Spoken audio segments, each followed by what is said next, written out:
had to deal with the limits of the 8.6 more times than I'd like to admit. But when you really break it down, it doesn't matter if you're going up against a four-wheel drive, an FF, an FR, or what. All new cars are scary. Cars come with such a variety of drivetrain and engine setups. But what do these all mean? In this video, we'll cover the basics of different powertrain layouts and why you need to know them. 6 examples of common setups, along with the differences between oversteer and understeer. To begin, you'll need to know what it means when a car has oversteer or understeer. Whenever you make a turn, you turn the steering wheel. That's simple enough. Oversteer means that your car's steering goes more than intended from the loss of rear traction, which often leads to spinning out of control.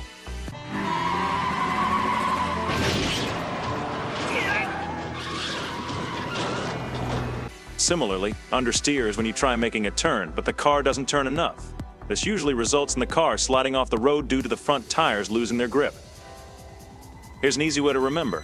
To go over is turning too much inside, while going under isn't turning enough heading outside. We'll cover more in the future on steering when we cover drifting. This is very important. One thing that can get confused or used interchangeably are powertrain and drivetrain. The drivetrain is the mechanical components used to move the wheels. This includes the transmission or gearbox, which through changing gears controls the car's torque, speed, and direction like when going in reverse. While the powertrain includes the drivetrain and the engine, or motor, which powers the system. Drivetrain comes in 4 categories: front-wheel drive, rear-wheel drive, all-wheel drive, and 4-wheel drive. From there, it's a matter of where the engine is located. Here's a trick to remember. The first letter is the engine placement and the second letter is the drive or movement location. For example, an FR like the Toyota AE86 has the engine or motor located in the front, and the rear wheels are what drive it. That makes it a front-engine, rear-wheel drive car. Starting off, we're taking a look at an FF, or front-engine, front-wheel drive. Shingo's Honda Civic EG6. It's known as an FR killer due to the way it bumps the rear of an FR. An FF is great with its handling, especially in wet or snowy conditions. But they can understeer at high speeds due to their front heavy-weight distribution. It's also the most common type used today. Next, we have a vehicle that can handle the high speeds. An FR front-engine, rear-wheel drive. Akio's Nissan Fairlady ZS30 or the Devil Z. Or better remembered as the Datsun Fairlady Z like Prowl or Blue Streak. Blue Streak, Prowl, follow them. But don't bite off more than you can shred. With the engine at the front sending power to the rear wheels, it creates a balanced feel. This type of car is ideal for high-speed highway runs and mountainside drifting. It offers more control in the oversteer, while not as adept to wet road conditions as the FF, but a skilled driver can truly take it to new heights.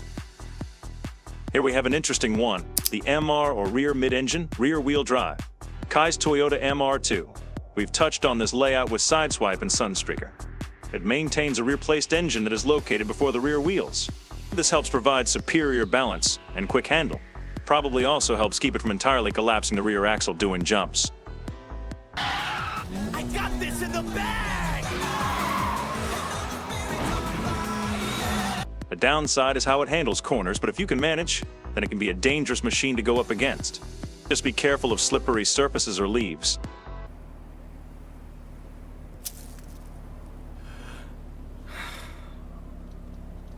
Now comes the RR, or rear engine, rear-wheel drive. Here we'll look at Tatsuya's Porsche 911 Turbo, or the Blackbird. This beast of a machine has the engine sitting directly over the rear axle. This weight placement gives incredible traction and is great for straight-line driving, but this also makes it more prone to flipping at the front. It gets very tricky when it comes to cornering, leading to snap oversteer, or a sudden, uncontrollable loss of rear-end traction, causing the car to quickly oversteer. This often happens to rear-wheel drive cars during high-speed cornering, making them a challenge to control.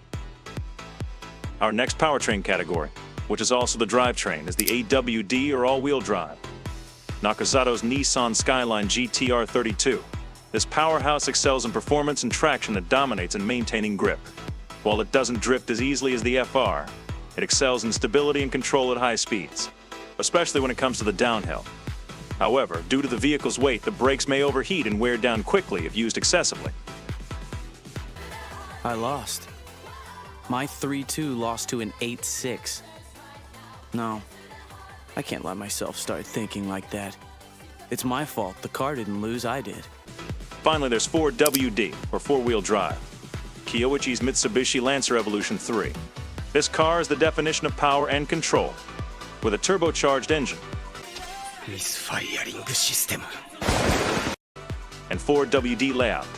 The Land Evo is a tough contender when it comes to handling tight corners and rough terrain. It has road grip like no other given how power is distributed to each of the wheels. The biggest advantage isn't just its speed, but how it can maintain control under the toughest conditions. And yet, it's not unbeatable given it's better for tougher road conditions compared to the AWD, being more suited for paved roads. Hopefully you have a better understanding on the various powertrains and their meanings. Let us know in the comments which type of car do you drive. Do you prefer to go on high-speed straightaways or quick winding roads? Remember, keep those engines roaring and watch out for those guardrails.